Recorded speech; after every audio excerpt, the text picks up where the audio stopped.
James in Burnsville. I think you trade 4 first-round picks for somebody like Patrick Mahomes, but you're not doing that for Justin Herbert. You're not doing that for Kirk Cousins. You're not doing that for Tua. There are very few guys in the league you trade 4 first-round picks for, even at the quarterback position. Kwesi has to make the deal for the top 3 or 4 quarterbacks. If it doesn't work, he's not here to take on the heat for missing it. And if it does work, he's a hero. He's going to throw the boat at whoever he needs to get one of those top 4 quarterbacks. Talkback's on the free iHeartRadio app. A Talkback topic from earlier. Would you make that deal? And as it was presented early in the first hour, future podcastable free iHeartRadio app, you're a pick 11, pick 23, a 2025 first-round pick. So that's 3 firsts now in the mix. And then a 2026, let's say a second or third rounder. That was the deal. Would you take it? That's where these talkbacks are coming from. Let's listen to 1 or 2 more. It honestly really depends which quarterback we're trading up for. I'd give up the 2025 and 2026 first round if it was Daniels. If it's May or any other quarterback, I'm not giving that up. And in all honesty, I wouldn't give up a next year's first for McCarthy. That's just my opinion. It's still happening. I mean, it's talkbacks, tedium, text messaging. It's still on fire, man. I'm not kidding you, Ben Goessling, Star Tribune, StarTribune.com, at Ben Goessling via the X Machine. Follow him as 9 to Noon does. People are on fire with this draft coming up Thursday, but still specifically with these quarterbacks. And good morning. Good morning. Yeah, we have 48, well, probably a little more than 48 hours because it's not till Thursday night. 60 hours or something like that of speculation left before this thing, one way or the other, is finally done. So, I guess let's enjoy it. Let's, kind of make some memories, and we can laugh, we can cry a little bit more until we know what the thing is actually going to be. But yeah, it's going to be a fascinating week because we've talked about it, but they have not moved up. If they move up for a quarterback, it is unprecedented in franchise history to this degree because Dante Culpepper right now is the highest drafted quarterback in franchise history, 11th overall. Mm-hmm. So if they stay and pick where they are, the quarterback they draft ties Dante Culpepper for that distinction. If they move up at all, this is the highest drafted quarterback in Vikings history, and it seems like every intention they have is to move up a lot. So this is to the point, I guess I would say, let's enjoy it. Yeah.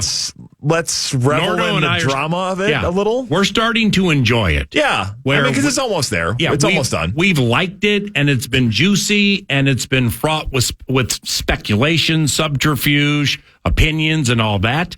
But given how close it is now, well, now we're kind of starting to relish in it, because it's so close. We can see the finish line, even though we have severe cramps nearing the end of the Boston Marathon. We can see the Citgo sign. I started cramping long before I could see the Citgo sign. If that had been the case, I would have been much happier with it than we're at the point of the race where I did start cramping. But point taken. Yes, it's almost here, and we will know one way or the other in a couple of days. Okay, you're the scribe, and you're around the team year-round a lot, specifically during the season.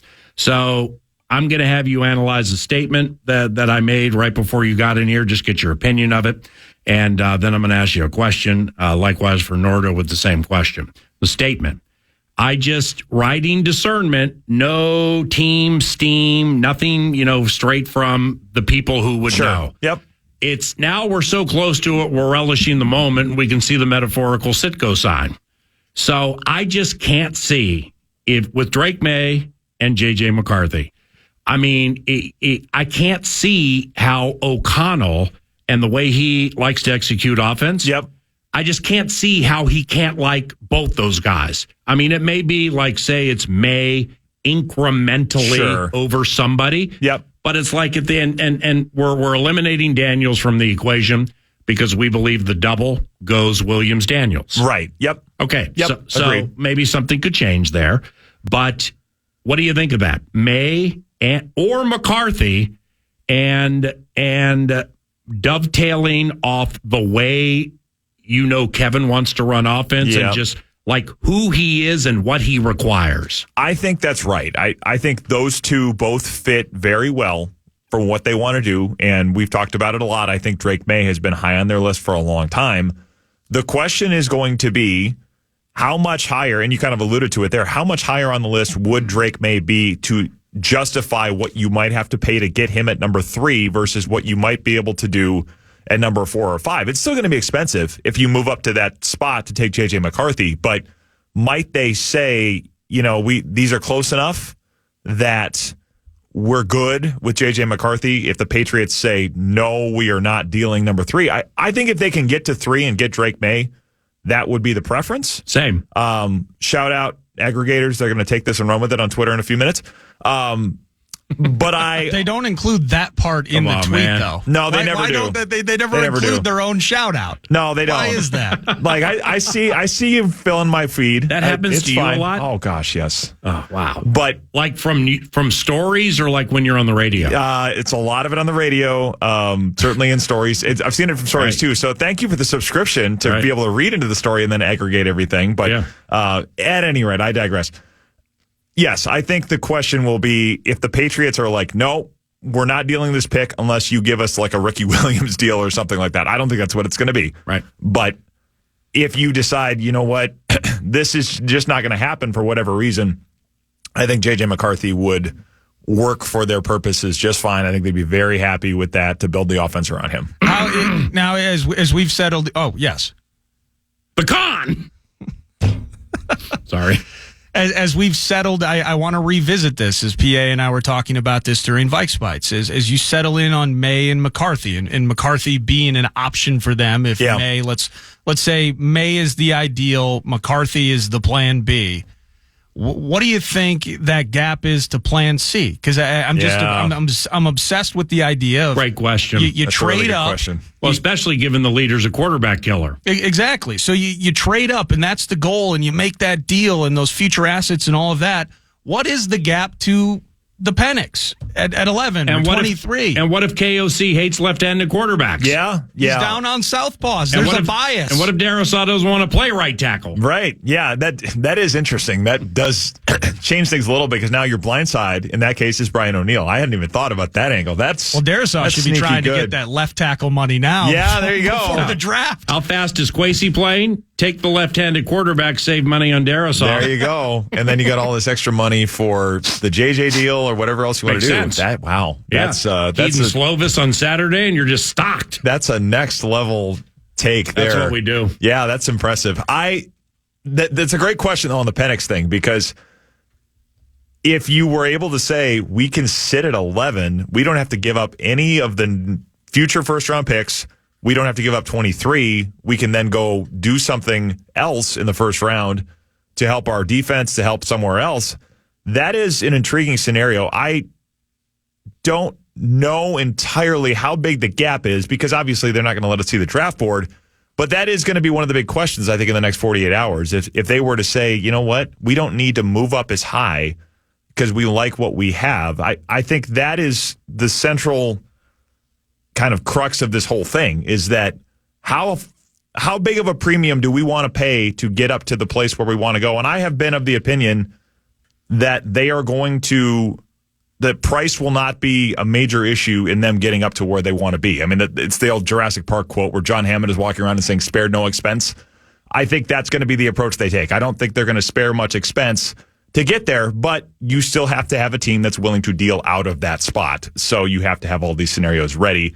I think they like Penix. I don't like him as much for them, and this is my, less than amateur scouting opinion on this, but I think May and McCarthy fit better, but there's enough intrigue, I think, with Penix that it's certainly worth considering that possibility. So with a left-handed quarterback, I'm supposed to believe that with Josh Dobbs on the team and a bye, and we didn't put in any read option plays, that we're just going to flip the whole offense however it's supposed to be flipped from a right to left-handed quarterback in a very short amount of time. And then, oh, by the way, not play the guy the first year. Yeah. So then you're going to use Darnold, and then it's going to get all goofy when Darnold goes down and Penix Jr. comes in. Yeah. And now you got to flip the offense on the fly. Yeah, that's really going to happen. Well, It worked, I guess, for Mike McDaniel. I mean, I suppose there's that with having Tua there. I mean, pretty good in the playoffs. Yeah, well, yeah, it's an interesting thought because McDaniel and Kwesi are close, and McDaniel certainly comes from that same tree as Kevin O'Connell. So there is some evidence of this happening, and I'm sure they would be studying all of those films and picking his brain as much as they could. But you're right. It does change things in terms of strength of offense and where you put your tackles, where you put passing strengths, all of those things. Kevin O'Connell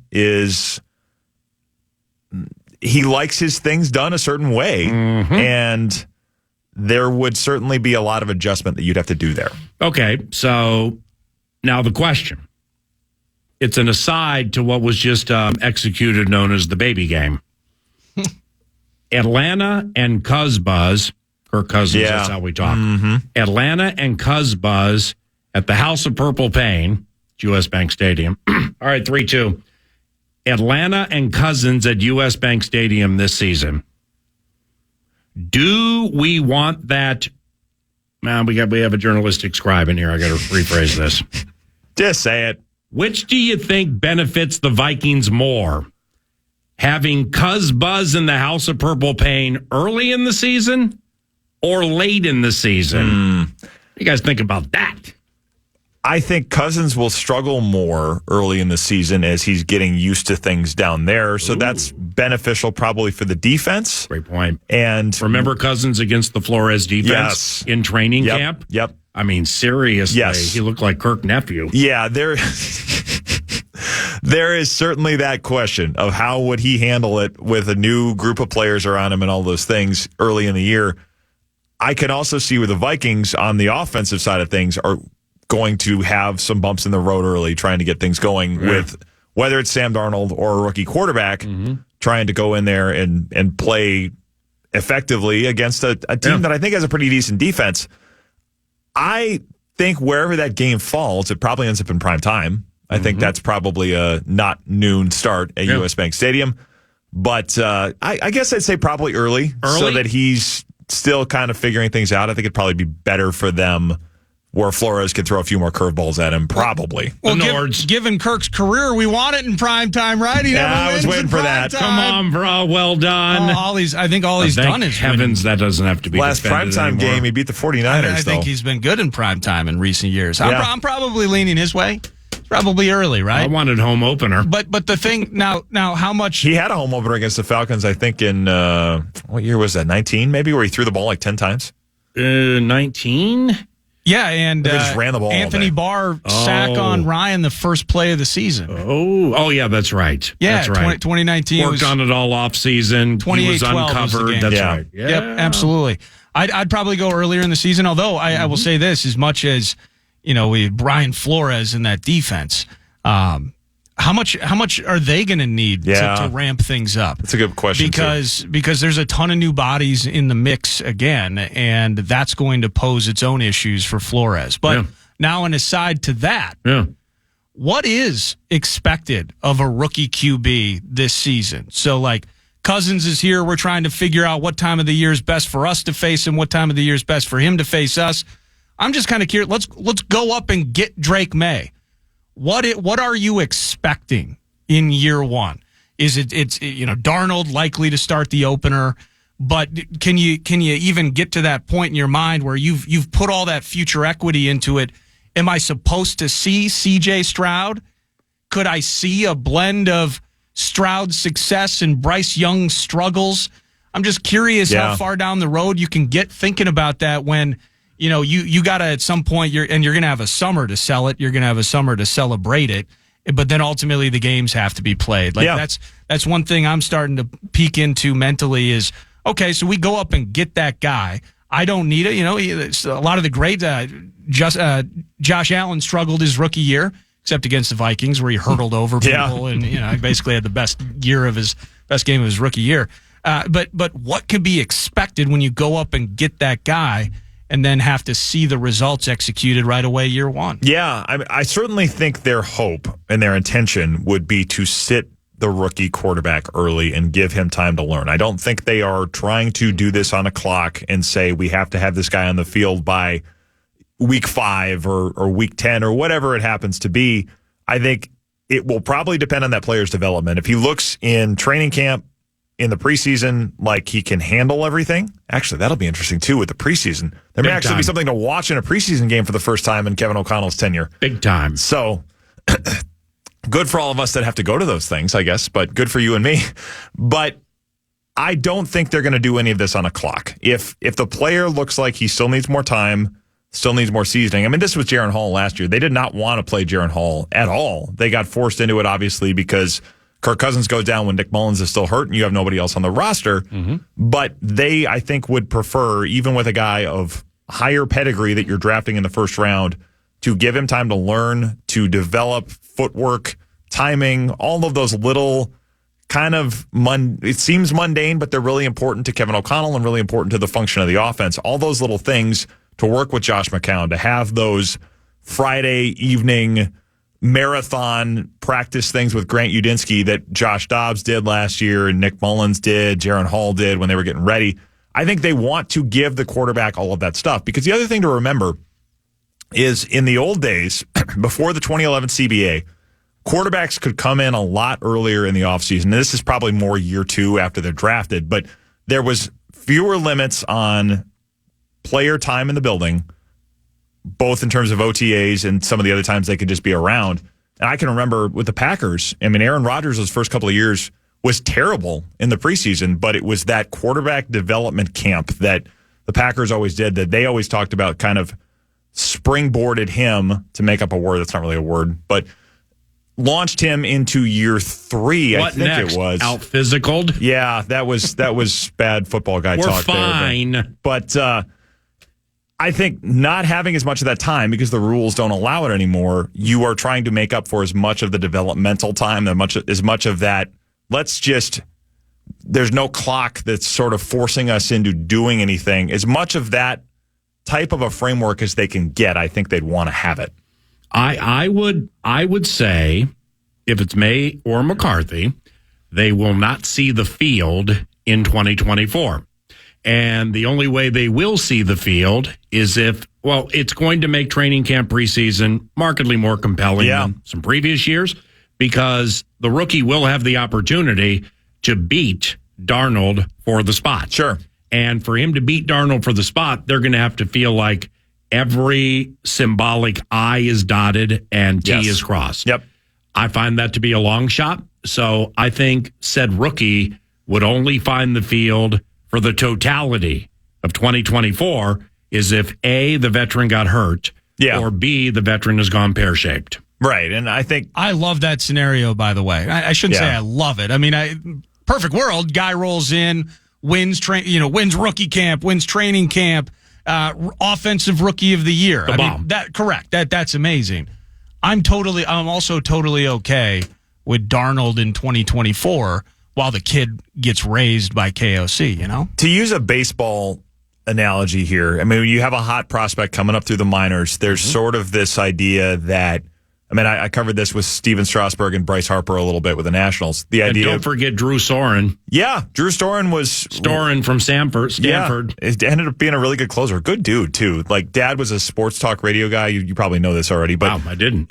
His dad, I think, had a show in Indianapolis. So he came kind of out of the womb fairly ready to talk to reporters, which was fun for us, especially when he became the closer. But the idea often with players coming up through the minors is once you bring them up, you don't want to send them back down and doing this yo-yo thing of, well, we think he's good enough, now we don't, and then you start messing with his confidence and all these things. There's no minor leagues, obviously, in the NFL, but you can think of it probably a little bit like the preseason is, let's let him cook in Double-A and then kind of have that time to develop so that when we do put him in the starting job, he's ready to stay there and he doesn't go back. The National Football League schedule comes out in about a month, something like that. Yeah. What if, because of this tampering situation involving the Falcons, where they are going to get dinged? Yes. Who knows what? It'll all bear its fruit within the next 48 hours. Yep. Speaking of aggregators, people were getting loud about your 23 to 8 bit from yesterday. What do you mean? That you said that during 9 to noon. Why not just make it 23 to 8? I forget exactly how you said it. But like I'm serious? Were you serious? No, I know you. Well, That that's never nothing plays about on serious, social but media. that's I'm never saying- going to happen. But I'm saying the aggregators push that out there a little bit. You were getting a little. There was a little bit of buzz. There's no sarcasm font on Twitter. Okay. No, there isn't, unfortunately. And All right. I think you can write. Have you figured out how to write in italics or bold? I don't think they let you do it. Maybe you got to pay for it. I don't know. You got the blue check mark. Maybe bit. Have the to pay for National that. Football League. Too cheap for that. Again, the schedule doesn't come out for about a month.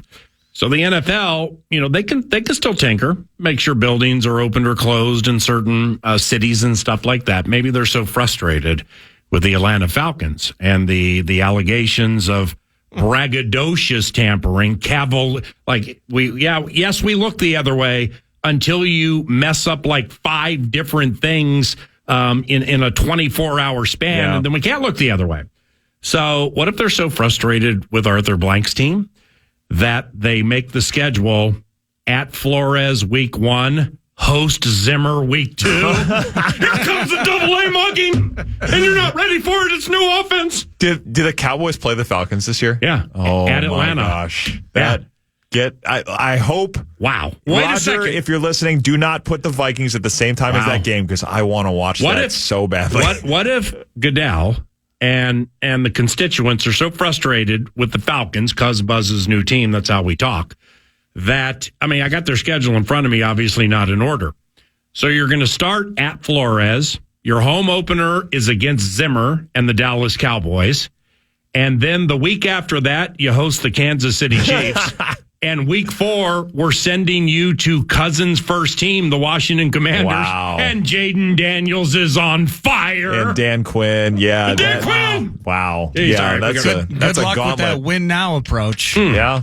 That would be certainly very interesting if they and then they would say, it's just what the networks wanted. It just worked out that way. We At can Philly run through week 1,000 5. scenarios. Yeah. At Philly week 5, host the Chargers week 6. You're 1-5. They have a It's nasty the algorithm. schedule. Goodell is one again. It's the algorithm. It's the aggregator algorithm, and that's how it's going to fall. All right, let's pause. Ben Goessling at Ben Goessling via Twitter. Follow him, please. And 9 to noon with yours truly, Paul Allen and Eric Nordquist around the corner. We actually have some questions for Ben involving the draft and stuff like that. But first, The Fan, along with BigDeck.com, they want to give you a chance to put $1,000 in your hand with the National Cash Contest. So go to KFAN.com and enter the keyword bank. And you might put $1,000 in the bank if you use the keyword bank at KFAN.com. Wesley Snipes talking back to you from Excelsior, Minnesota. Say, if I'm GM, I'm not giving up that bounty for the 3rd pick of the draft. If you're giving up that bounty, it better be a guaranteed Pat Mahomes, and it should be the 1st pick, to be honest. I would honestly stand pat at 11 and maybe look to trade up with the Giants when the Chargers pick comes off the board. Thanks. talk back for draft party tickets Thursday night for the draft party. Draft begins at 7 o'clock. Doors open well in advance of that at U.S. Bank Stadium. And speaking of the NFL draft, Ben Goessling covers the Vikings for the Star Tribune in studio, 651 Carpet Studios, Carpets Plus Studios, that is, for the 9 to noon extravaganza into the second half of the presentation. And good morning. When do you drop a 7-round mock of the entire National Football League? I mean, mega clicks to be had there if you think about it. I'll drop 1/32 of that. That will be happening later this week. The 1/32 is of particular interest to the Star Tribune's readership. Yep. Our traffic typically shows that. But the Vikings 7-round mock, I have to file it later today, and then it'll either be online tomorrow or Thursday. But we are the thing we always end up doing is we do the pick, and then here are a couple other options they could consider. Doing here's the guys they could take but won't at pick 230 is a lot more work than it sounds. So I'm like down to that point. It's almost done. But I learned that this morning. We're getting there. Yeah, because I put together an idea for a baby game where it's like, all right, let's pick players from states of colleges where the Vikings secured these picks. So 108, that's our own pick. Pick whomever you want. After that, you got like 129. Got that from the Lions and the Hawkinson trade. Player must come from the state of Michigan. Yeah.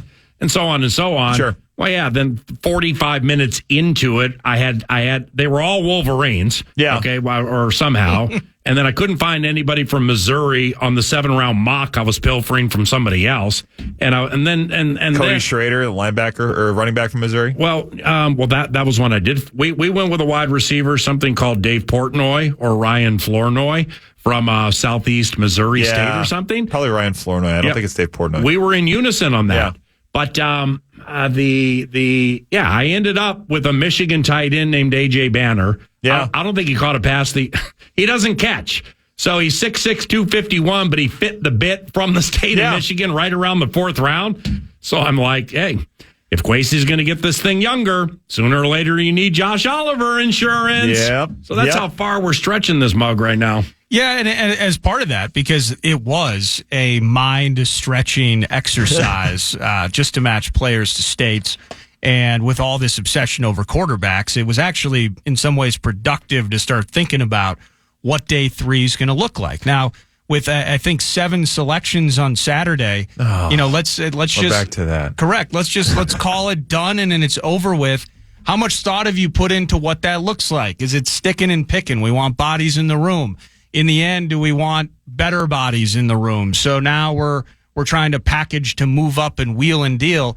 It's weird to think about it, but Saturday, although maybe not as impactful as going up and getting a franchise quarterback, Saturday could be busier for you trying to figure out some of these guys than something taking place at like 7:30 on Thursday night. Yeah, it is a different thing, and I think generally their approach has been the more top 100 picks or top 100 players we can get. They're not going to have a ton of top 100 picks, obviously, so trying to find players that they see as top 100 talent on day 3 is probably more important to them than just the sheer volume of picks, the Spielman type approach where it's let's just have as many picks as we can and hopefully some of them will hit. I don't think that is the approach as much. In fact, I have when I was going through my mock thing, I put trades in there too. I have a move up for a day 3 player in there somewhere. So I think they're going to do some things like that. They certainly want picks, but I think if they have opportunities to get a player they feel like will make a meaningful contribution, that will be part of the recipe on day 3 as well. Have any steam on that player? Not his period. Any steam you can share 9 to noon? Like a kicker? Are they going to draft a kicker? No, you got the 7-round mock. Yeah. Okay, so Goessling did you a solid where the mock's easier to do than usual because they don't have anything on Friday. Right. So now the solid he did you're going to do 9 to noon in the listeners. There you go. Got any steam? Well, I have them moving up in the first round for a quarterback. I think anybody who's been listening to this knows what I think they're going to do or what they want to do. Right. So no change to the pattern. No change to that pattern. Yeah. Certainly I had them doing that last year, too, because I think they looked pretty seriously at doing it last year. I think... Speak more slowly, please, so the aggregators can keep up. Well, yeah, you got to make it a challenge. Although they could just slow it down when they podcast it later anyway. Well, that's right. Do the half-speed thing. Talk fast or speak Chinese, so they have to listen to the podcast, and that helps There AJ. you go. I'd have to learn Chinese, but that would be a fun game for next year. I don't know.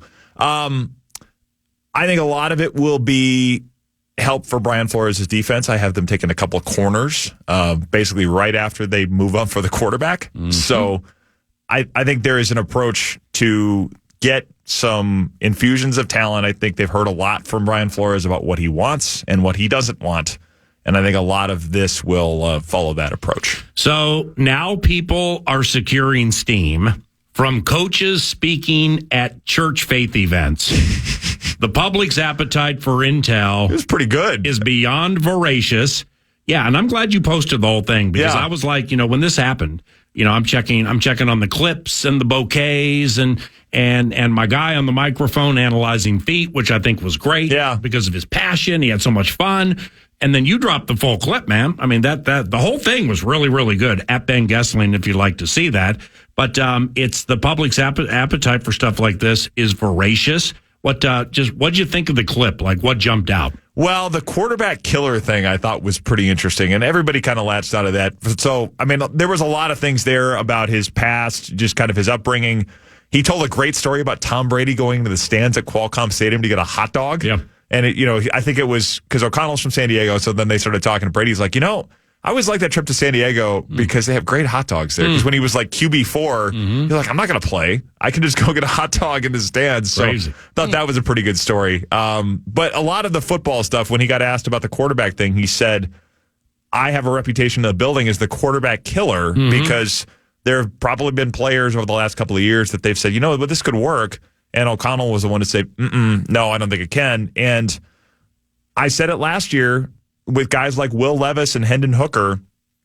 They were not into those guys, at least in the first round, in part because of the belief that if you take one in the first round, it's a guy that's going to be seen as the answer. It's going to be seen as the face of the franchise. And they weren't confident at that point, especially with Cousins being a free agent, that those players were ready to jump into that. So when he said that, that's kind of where my mind went. I don't know for sure that's the players he was talking about, but knowing kind of how they felt about it last year and how it all lined up in the first round, that's kind of what I thought of when he talked about that. It was interesting to hear it because it does tell you how picky they are being. And we've heard this over and over that they are going to say, if we're taking a guy here, we are attaching our reputations to him and he has to be worth it. I think the quarterback killer thing kind of fit very well into that motif, so to speak. Stay for another segment, okay? Okay.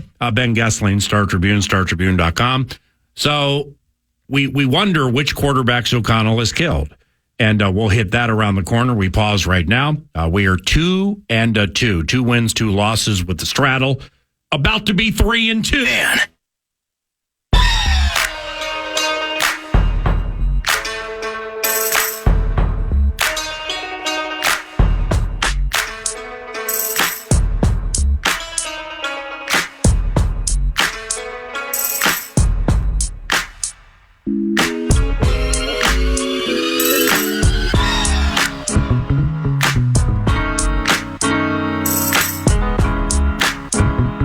Hi, PA. Hey, Nardo. On if you should make that deal or not, you cannot be serious. Please don't give up that much draft capital. And you might not even hit on the quarterback, so I don't know. I want a young quarterback at a cheap contract, but I don't want to give up all those picks either, so I'm torn on what to do, but I don't know. We'll see, I guess. You know, all my lifetime, I've heard from every fan that in the entirety of the Vikings franchise, we haven't moved up and try and get that guy at the top of the draft for a franchise quarterback. But now that we're in a position to and are wanting to, it's like people are afraid of the cost.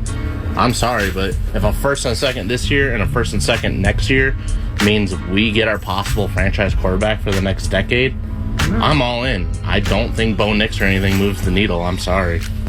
Keep those talkbacks coming. Free iHeartRadio app. By the end of the show, we're going to pick somebody who'll get a pair of tickets to the Miller Lite Vikings draft party Thursday night.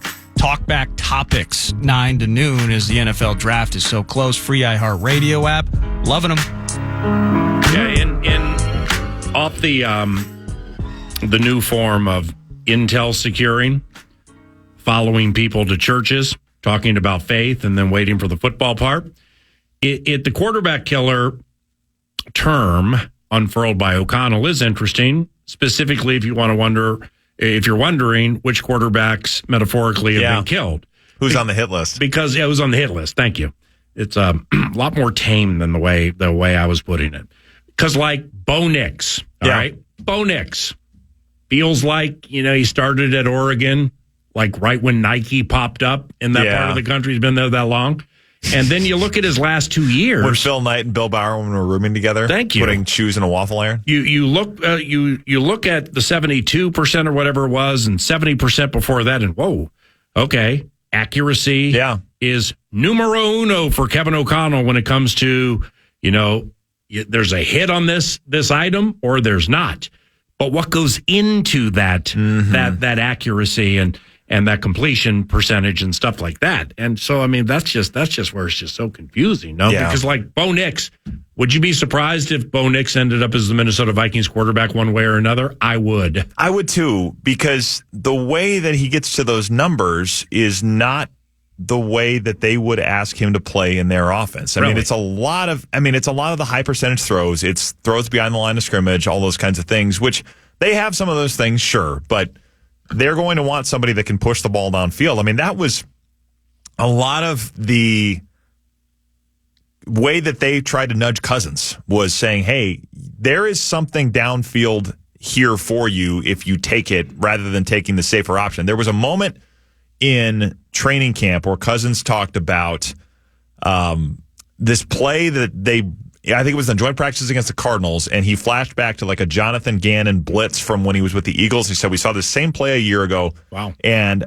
I missed a throw in the game because I checked it down to Dalvin, and I missed a better throw. Right. And then O'Connell came back later and said, actually, there was even a better option for you later. And I remember asking O'Connell about it at one point. I said, was that something more downfield? And he just smiled and just said, it was something more downfield. So they want somebody that can push the ball and not always just take the high percentage behind the line of scrimmage type throw. Bo Nix did so much of that in college that I do wonder how much of that would translate, how much of it he would have to have changed or proven to them. Maybe some of those workouts, he proved it, but I think that would be the big question with him. Or did he? Because Orlovsky has tweeted. Dan Orlovsky. Yeah. All right? Dan Orlovsky's opinion matters to me. Does it matter to yeah. you? I think he's pretty sharp. When stuff like this falls, 4 rookie quarterbacks out of the pocket 2023 passer rating. Jaden Daniels, 99. Okay. McCarthy, 96. Drake May, 89. Bo Nix, 84. Caleb Williams, 82. And Michael Penix. Michael Penix checks in at a robust 40. Yeah, but that's passer rating out of the pocket in 2023. Yeah, but Penix with a 40. Okay. Now, 2023 passing yards on throws at or behind the line of scrimmage. From Dan Orlovsky, ESPN. Passing yards on throws at or behind the line of scrimmage. 2023. Bo Nix, 1,037. Penix, 781. Williams, 698. Drake May, 409. Jaden, 381. JJ, a robust 237. Yeah, but how do we read into these signs? The McCarthy ones, I suppose you have to put in per attempt as well. And he wasn't throwing the ball as much. Very good point. But yeah. So nearly a quarter of Bo Nix's yards were at or behind the line of scrimmage in 2023. How do we read into that, boys? We read into it that he ain't going to be on the team, boys. He's going to be on the team, boys. Quarterback killer, boys. Quarterback killer. I think of the ones that we're talking about, he's the one I think is the least likely to be here. And I could be completely wrong about that. There's maybe something that they saw that I haven't, but yeah, that would be the one of this. I think we're talking about 6. Well, actually, I'd say the one that's the least likely to be here is Caleb Williams because he's not getting past number 1. Mm-hmm. But of the ones that are realistic options or quasi-realistic among those other 5, I would put him at the bottom of the list. In following just all the subterfuge and rumors and all of those things, in the end, whether it's via mocks or what you intend, it's been heavily reported on. You've been following it. You've been reporting yourself throughout this that the Vikings are motivated to get up. What do you think is the biggest roadblock for Kwesi and this team? Is it, the Broncos? Is it, now suddenly the Giants are really steamy? Is it the fact that the Patriots might want to stay? Like, as you're trying to simultaneously project a move up and they get Drake May and everyone's happy, I think. What do you think some roadblocks are that get in the way of that? Well, I think the number one roadblock is, do the Patriots want to move off of that spot? And I still think we can have all of these conversations about what's enough. And I saw something earlier during the break, PA and I were talking about this, a report out there saying a source telling one of the beat writers that the offers they've received so far are laughable and they haven't received anything serious.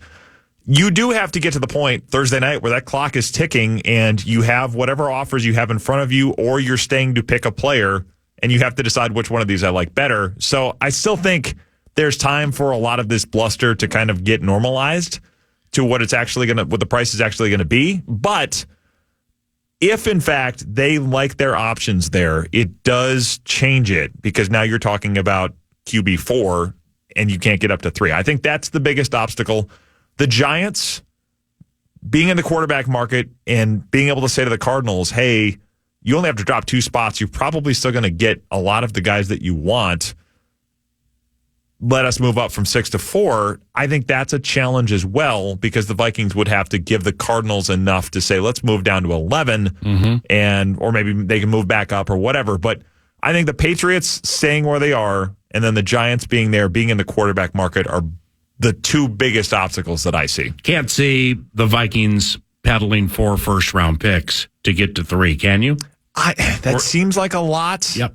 But if you love the player you're going to get, and I think it would be for Drake May at that point. Yeah, the guy who's not going to play this year. Right. If you love him that much and you think this guy could take us to the promised land, nobody's going to go back and look at the price and say, you know what, he gave up a lot. It's like, hey, there's a Lombardi trophy on this shelf, or wherever they would build it in the Vikings Museum. We haven't had one of those before. Do you want to still quibble with this? Yeah. You want to quibble with the draft pick thing anymore. So that feels like a lot. I mean, Kwesi's talked about a walkaway price, and none of us are going to know before the moment what that walkaway price is. But yeah, that feels like a lot to me. But if they felt that confident in the player they were going to get, I don't know. I mean, does that seem like something they would turn their nose up at because it's one more first-round pick? I don't know. I think it's an interesting question. But I think their view of the quarterback thing is high enough, or the view of the importance of the quarterback is high enough that it's hard to sit there and say that they would definitely turn their nose up at one thing or another. About ready to dagger our 4th consecutive straddle. So you have 18 seconds to share. Star Tribune, StarTribune.com, 7-round mock when? It will be online Wednesday or Thursday. I'm not quite sure which. I'm filing it later today, so before the draft. That's sweet. Thank you for the time, and we'll talk soon, all right? Sounds good. Ben Goessling at Ben Goessling via the X Machine. Follow him as 9 to noon does. From BG to RJ when 9 to noon continues on KFAN.